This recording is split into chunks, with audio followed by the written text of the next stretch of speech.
les représentants des familles fondatrices de Bamako, des autorités religieuses et des forces vives de la nation ont effectué, ce jeudi 5 janvier 2023, le déplacement à Koulouba, en vue de présenter leurs vœux au président de la transition, le colonel Assimi Goïta, chef de l'État, à l'occasion du Nouvel An.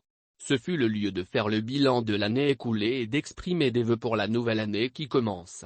La crise sécuritaire et alimentaire, les problèmes liés à l'éducation, à l'employabilité des jeunes, les réformes politiques et institutionnelles, en passant par la cherté de la vie, cette cérémonie de présentation des vœux a été un véritable lieu pour faire le bilan des réalisations au cours de l'année écoulée.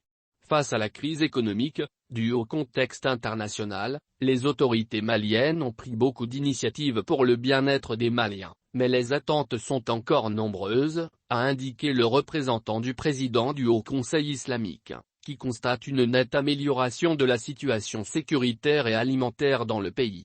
Quant au représentant du cardinal Jean Zerbo, archevêque de Bamako, il s'est exprimé sur la situation sécuritaire, notamment la question des mercenaires ivoiriens, détenus au Mali.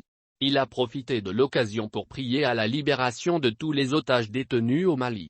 De son côté, le révérend Dr Nouaguin Fayatara, délégué général des églises protestantes du Mali, a indiqué que les indices pour le retour de la sécurité dans notre pays sont bonnes.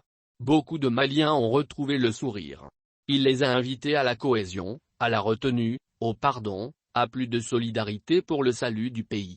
Les réformes engagées ont été saluées tout en demandant aux Maliens plus de calme et de patience afin de permettre la poursuite des efforts devant conduire à renforcer les bases du Mali Kura. Le bébé Mali Kura ne pourra pas supporter les nombreuses revendications sociales, a fait comprendre le révérend Dr Nouaguin Fayatara. Les forces vives de la nation ont salué la résilience des Maliens et l'accompagnement des opérateurs économiques, au cours de l'année écoulée, à une période où les Maliens étaient confrontés à de nombreuses difficultés. Elles ont exhorté les Maliens à l'union sacrée autour des réformes essentielles. Les autorités maliennes ont été félicitées pour le bon déroulement de l'année scolaire 2021-2022 et surtout la réussite des épreuves. Prenant la parole, le président de la transition a rassuré les Maliens en donnant des précisions sur les différentes initiatives et mesures prises pour redonner au Mali et aux Maliens leur souveraineté. Le chef de l'État, tout en reconnaissant le sacrifice consenti par les Maliens, les a invités à apporter leur pierre à la construction de l'édifice national. Tous les citoyens doivent comprendre que la construction du pays passe par l'accompagnement de tout un chacun. Ils demandent plus de cohésion sociale et d'entente.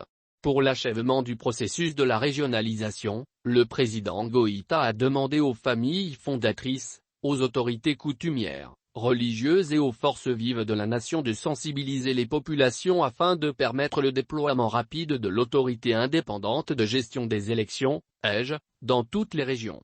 S'agissant de la lutte contre la corruption, la crise sécuritaire et alimentaire, le chef de l'État a invité les Maliens à accompagner le gouvernement dans ce sens.